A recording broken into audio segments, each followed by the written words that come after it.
I'm just here with your Suzuki GS500, and I just wanted to go through your fuel system issues. Let's see, we'll start here with the tank. So you can see these pieces of fuel line that are still on the tank. I didn't cut them. They broke when I moved the tank a little bit. So if you look really close, and I see if I can get this zoom in, you can see how cracked that rubber is. So the rubber is all deteriorated to a point where it's actually will pull apart on you, and rubber does do that over time. Especially, I don't know if the bike is stored in a like a hot and a cold kind of seasonal environment instead of being in let's say a heated storage during the winter time. If it's left in a cold garage or outside or anything like that over a course of years, all the rubber will start to deteriorate, and then eventually you need to replace all the lines.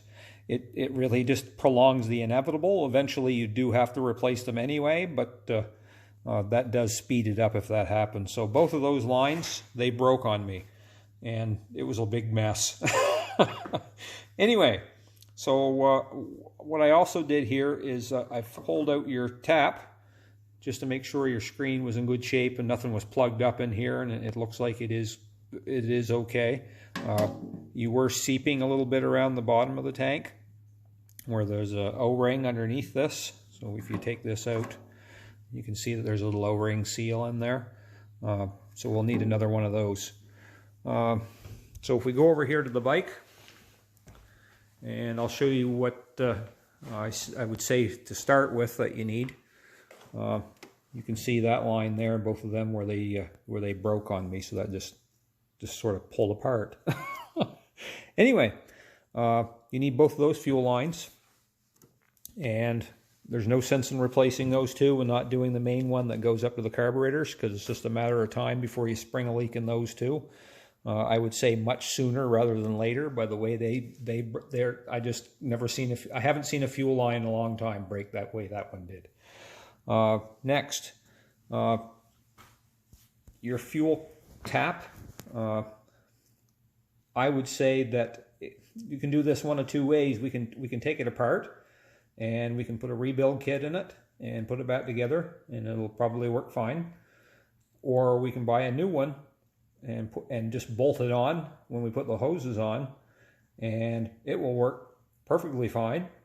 And it'll cost you about the same amount as me rebuilding it, because it's going to take me about an hour to take that apart, clean it up, and that's saying there's no issues that won't be covered by putting the kit in it, because I wouldn't know that for sure until I took it apart. But so my recommendation, best value for you, is to replace this. I have a price for that and your fuel lines already.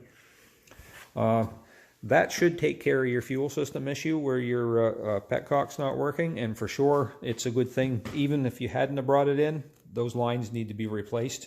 If that line had dropped on you when you're driving down the road, you literally would have been covered in gasoline on the left side, because that just drops out of the tank. There's no valve up here by your tank. Everything's all controlled down here. So if they break up here, it drops it, and I know it because it was everywhere. Anyway. Next, you wanted an oil change. I can do that. Oil and filter change isn't a big issue. I do want to bring up a few other things that I've noticed. I do this for my customers just more out of concern than anything else. Your drive chain, that's way too loose. That needs to be, at the very least, it needs to be adjusted. The chain, it doesn't appear like it has any stiff links, so you've kept it lubricated for sure. I can't tell you if it's wore out yet or not until I tighten it up. It gives me a better idea, but at the very least, the chain needs to be tightened up on it.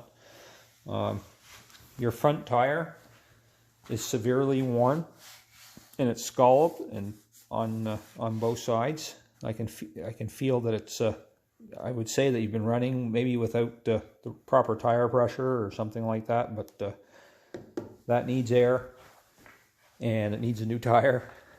The back tire, that also needs to be replaced. You're down to the bare bones on that as well. I don't sell tires. I can recommend the spot for you to get tires from, but I just wanted to bring that up. It's more of a, for me, it's more of a safety consideration. I want to make sure that I mention that to you so that you know, and that drive chain. So anyway, the chain I can tighten for you if you want me to just tighten it up, and I can service it as well. I can clean it, and I'll make sure, I'll measure between the drive links and make sure it's not wore out yet or anything like that, and then make sure that it doesn't have any stiff links if that's something you want me to do.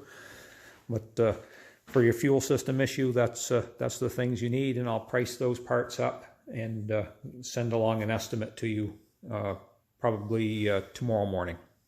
Great.